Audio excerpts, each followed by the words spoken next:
Right now, somewhere, someone is standing outside a building, holding something burning, breathing it in on purpose. You'd assume that habit is a few centuries old at most. Tobacco, trade ships, maybe a factory somewhere. It's much, much older than that. Possibly older than being human at all. Because before anyone could choose to breathe in smoke, someone first had to control fire. And that happened a long time before you'd think. The earliest solid evidence of contained fire, not a wildfire, but a fire someone built and tended on purpose, goes back roughly 1 million years, to burnt ash and charred bone found deep in a cave in South Africa. And here's the part that changes everything. Whoever built that fire wasn't a modern human yet. That was an earlier, smaller-brained ancestor, sitting in the dark, breathing smoke, every single night, for hundreds of thousands of years, with absolutely no choice in the matter. Smoke exposure wasn't a decision back then. It was just what happened when you got warm. But not all smoke is the same. Burn different plants, and you get different chemistry drifting into your lungs. Some of those compounds interact directly with the human nervous system. And here's the part that should genuinely surprise you. Your brain already has receptors built specifically to respond to some of these compounds. Not because of any plant. That system regulates mood, memory, appetite, all on its own. But when smoke carrying the right chemical happened to drift toward the right ancestor, their brain didn't get confused. It responded exactly as if it had been waiting. So somewhere, at some point, an ancestor sat near a fire that happened to be burning the wrong plant, and had an unexpectedly good night. And they had no idea why. That single unexplainable good feeling, repeated by accident often enough, might be the actual starting point. Not a plan. Not a discovery in the way we usually picture one. Just an accident, good enough to be worth chasing again. Now here's where the story gets complicated, because proving something happened and proving exactly when it started are two very different problems. The oldest confirmed evidence of people deliberately burning cannabis for its effects comes from a burial site in Central Asia, roughly 2,500 years old. Wooden containers, heated stones, and residue from cannabis plants bred for unusually strong effects, placed directly inside a tomb. But here's the catch. Plant material barely survives in the ground. Stone tools last millions of years because stone doesn't rot. A dried leaf, a wooden pipe, a woven pouch, all of that is gone within a few centuries under normal conditions. So the absence of older evidence doesn't mean the behavior is only 2,500 years old. It just means anything older than that has already disappeared, quietly, long before anyone with a shovel showed up looking for it. There's a historian's account that proves exactly how easy it is to underestimate this. A Greek writer in the 5th century BC described a nomadic people building small enclosed tents, heating stones inside, and throwing hemp seeds directly onto them, then sitting inside breathing the smoke, apparently thrilled by the experience. For centuries, people assumed he was exaggerating, the kind of traveler's tale you'd expect from someone far from home. Then archaeologists actually excavated burial mounds belonging to that same culture. And found exactly what he described. Heated stones. Bronze containers. Hemp residue. He hadn't exaggerated anything. If anything, he'd undersold it. Tobacco itself tells an even stranger story, because it didn't exist anywhere outside the Americas until the late 1400s. When European sailors first arrived in the Caribbean, they wrote, confused, about local people walking around with small glowing bundles, breathing in smoke and releasing it through their nose and mouth. Within weeks, the sailors were trying it themselves.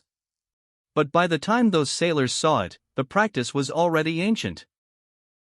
A hearth found in the Utah desert, containing seeds from a wild tobacco plant, dates back roughly 12,000 years, deliberately placed, not accidentally scattered.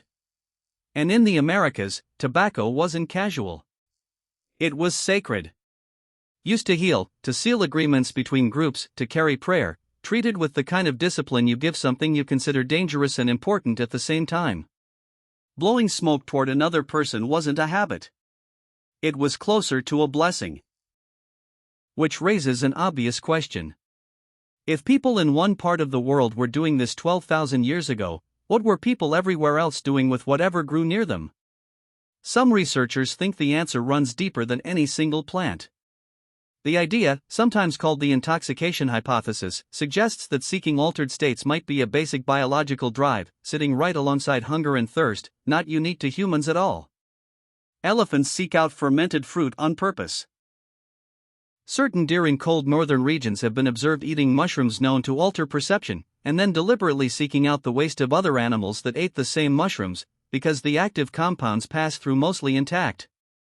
If that drive runs that deep in the animal kingdom, it's not a stretch to think early humans were doing something similar with smoke, long before anyone had a word for ritual.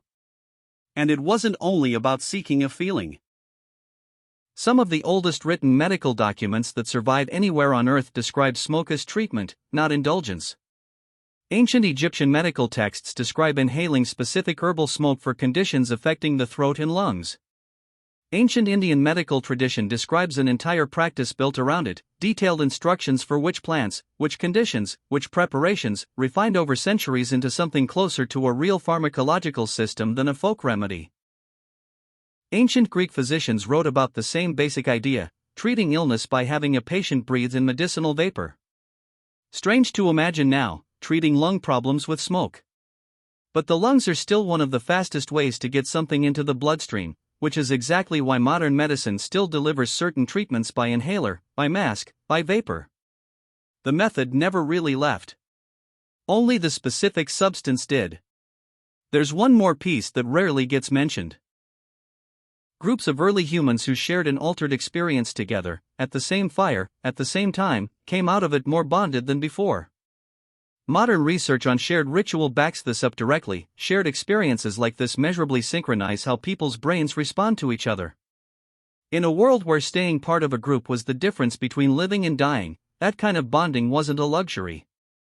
It was survival infrastructure. A circle of people passing something around a fire wasn't just entertainment.